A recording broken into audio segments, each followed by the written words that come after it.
קלוי. קלוי, נכון. שלום. קלוי, לא יודע אם אתם רואים את זה מכאן, בהיריון מתקדמה, נכון? חודש שביעי. חודש שביעי.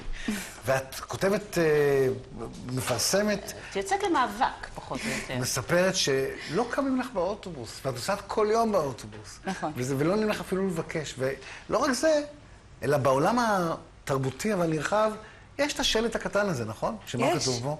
אישה בהיריון? רשום שזה, כלומר, מיד אני הרעב. יכולה להביא דוגמה, למשל, לגבי אנגליה. הנה, פה אנחנו רואים priority seat. בבקשה, אפשר בדיוק. עוד זה שוב רגע, לחזור לקודם? לא חשוב, זה תמשיכו לדבר. סיפרת, כן, הנה. אישה בהיריון, אישה עם ילד, קשיש. בדיוק. אוקיי. יש שם אישה כזאת עם בטן, תמונה. יש את זה באנגליה, אני גם הבנתי מכל התגובות שקיבלתי ברשת שיש את זה בהרבה מדינות נוספות, ביניהם בתאילנד, באוסטרליה. בנוסף, כמו שאתם הראיתם מקודם, יש גם סיכה, שאשכרה נשים הולכות עם איזושהי סיכה. לפי דעתי זה קורה באנגליה כעיקר, וכולם ממיילים ובאמת לא רואים עד חודש תשיעי שהם בכלל בהיריון. אז על הסיכה אני לא הייתי... את לא נלחמת על זה. אני לא על הסיכה, אבל להוסיף... כן, תכף נדבר על להוסיף ועל חוקיות, אבל כשאת מגיעה לאוטובוס ועולה עם הבטן, ואנשים רואים אותך, הם ממשיכים לשבת? כן. מסתכלים לך בעיניים, ממשיכים לשבת? הם לא מסתכלים לי בעיניים, הם מסתכלים דרכי. ילדים או מבוגרים? לא ילדים, אנשים שמבוגרים, כלומר שנות ה-20, 30, 40, הרבה סטודנטים. אוקיי, ואת בטח רואה גם אנשים מבוגרים שעולים, קשישים? כמובן, אבל מהם אני ממש לא מצפה לקום, ולהפך, אם ייתנו לי לקום ואז יעלה מבוגר, אני כמובן אקום בשבילו. בוודאי, לא, אני שואלת אם את רואה אם קמים בעבור מבוגרים. קמים יותר מאשר לנשים בהיריון, אבל אין לי ספק שגם באוטובוס שהוא כל כך צפוף לא רואים את כולם. ופשוט הבעיה היא זה שמישהו עולה בקדמת האוטובוס ולא רואים אותו. מה שבסדר זה שלמבוגר יש את הכיסא ממש ליד הנהג, ששם אנשים יודעים, כאן אני לא אשב, כי אולי יקימו אותי, כי אולי באמת יבוא מבוגר ואתה עושה איזשהו שיקול בראש של אני אשב פה, אני לא אשב פה. אבל אישה בהיריון אפשר לא אין את להסתכל זה. פשוט. כן, אז זאת אומרת, אם לא מטוב לב, שיהיה חוק, שיהיה פתק קטן. בואי נראה אם אפשר למסד את זה. פתק קטן, שלום שמואל רפאלי, מנכ"ל חברת האוטובוסים דן, בוקר טוב אדוני.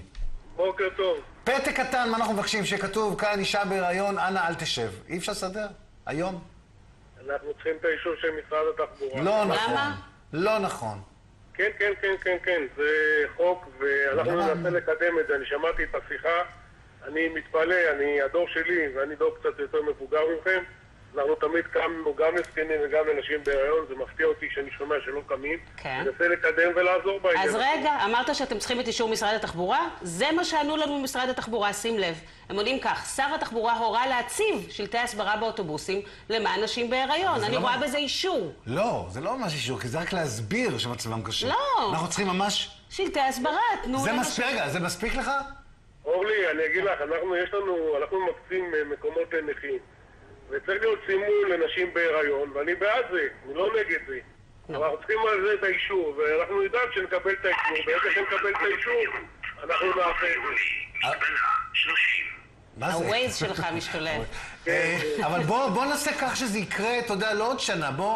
בוא ננסה היום להוציא מכתב לשר התחבורה, כי עוד דקה הוא כבר לא יהיה שר התחבורה, כן. אני מבטיח לך שאנחנו נעשה, וכמו שאתם מכירים אותי, אני מזכיר לך רק את העברים באגרה שפנית הרי גם בשידור, וזה נעשה נכון. באותו יום. מודה ומודה. אני מבטיח לך שאני אנסה לקדם גם את הנושא הזה. מצוין. אנחנו רוצים לשמוע שאתה מדווח שהגעת ליעד. תרתי משמע. זאת אומרת, גם סידרת וגם... אגב, זה מדהים ששר התחבורה זה מה שעונה, ושהוא לא אמר, תפנו לבוז'י, נשים בהיריון זה בוז'י. כן, זה נכון. יפה. נכון. התקדמות. טוב, אנחנו מחכים לעדכון ממך, אמר רפאלי.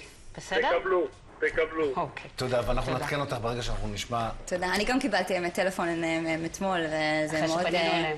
וגם מאוד מאוד חשוב לי להגיד שאני באמת, אני לא באתי כאן להציג איזשהו ישראלי מכוער או משהו כזה, אני חושבת שישראל זה עם יפה, אנחנו כן מדינה שעוזר אחד לשני, ואני לא חושבת שזה בא מרוע, זה פשוט בא מאיזושהי חוסר מודעות. חוסר מחשבה. חוסר מודעות. כן, כי אנשים לא יודעים שנשים פה הם בהיריון, ולא נולדים כאן ילדים, זה משהו שלא מכירים. טוב, אנחנו נתכנס שוב לחגוג את הסימון הזה. תודה. הוא מהצד השני של החיים.